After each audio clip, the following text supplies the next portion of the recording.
Naranasan nyo ba mag-video ng ganto, guys?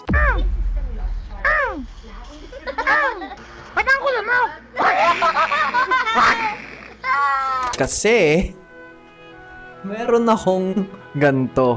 Ang tawag dito ay Kodak Carmera. Carmera. Ang tawag dito ay Kodak Carmera. And this is worth 2,000 pesos. Ngayon, itong camera na to ang gagamitin ko sa vlog ngayon, which is my daily routine. Kung ano lang ginagawa ko ngayong araw. So without further ado, hello vlog.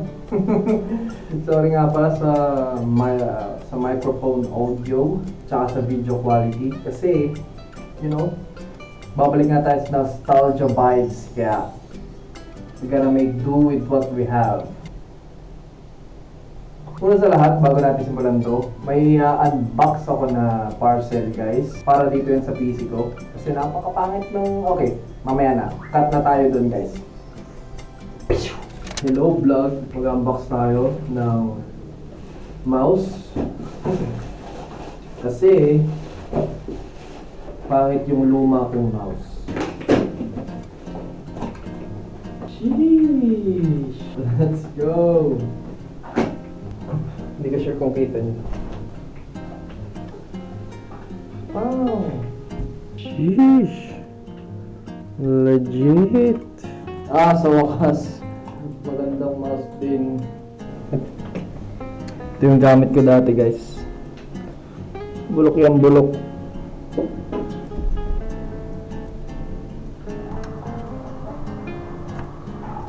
Woo! Let's go!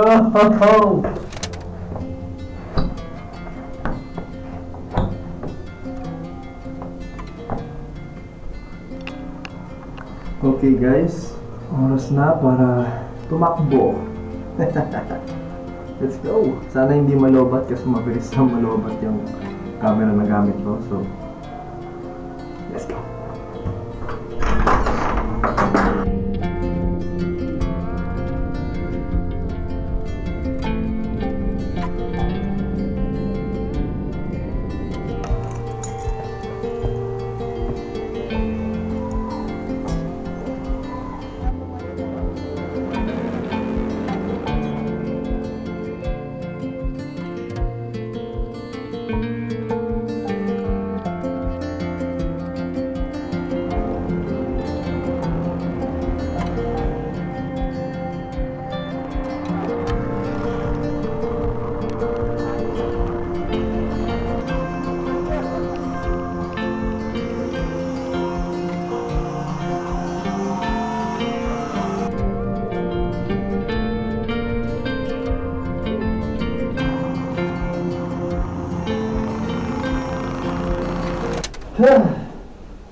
Okay guys, run complete.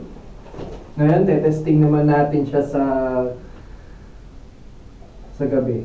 Night vlog. Magkape kasi kami sa labas, so might as well.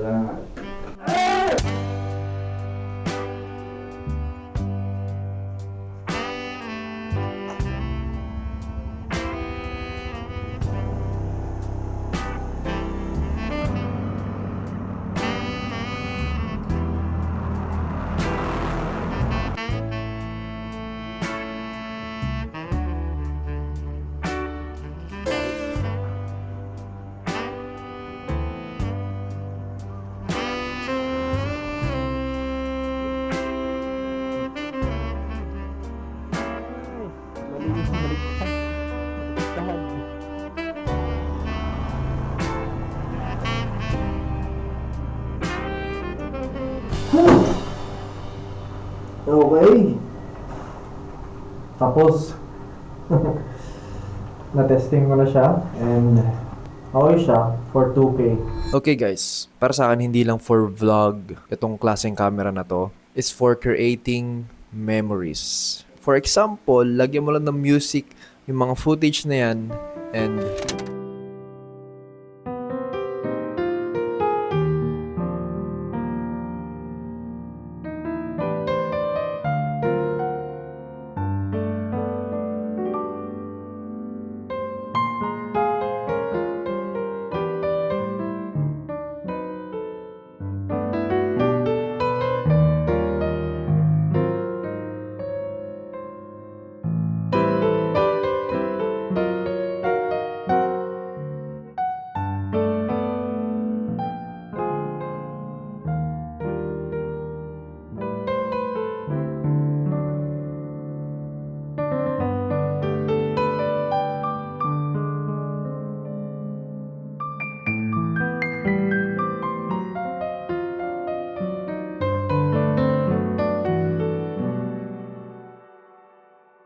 And here we are.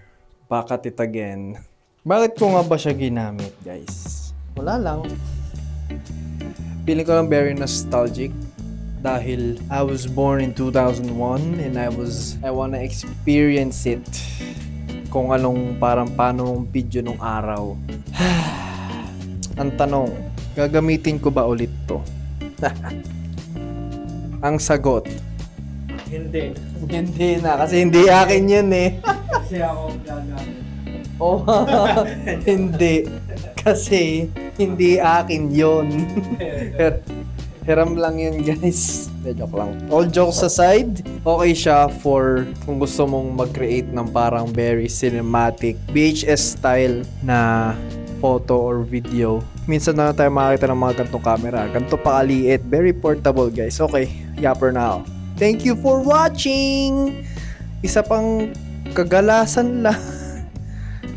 Okay, adios.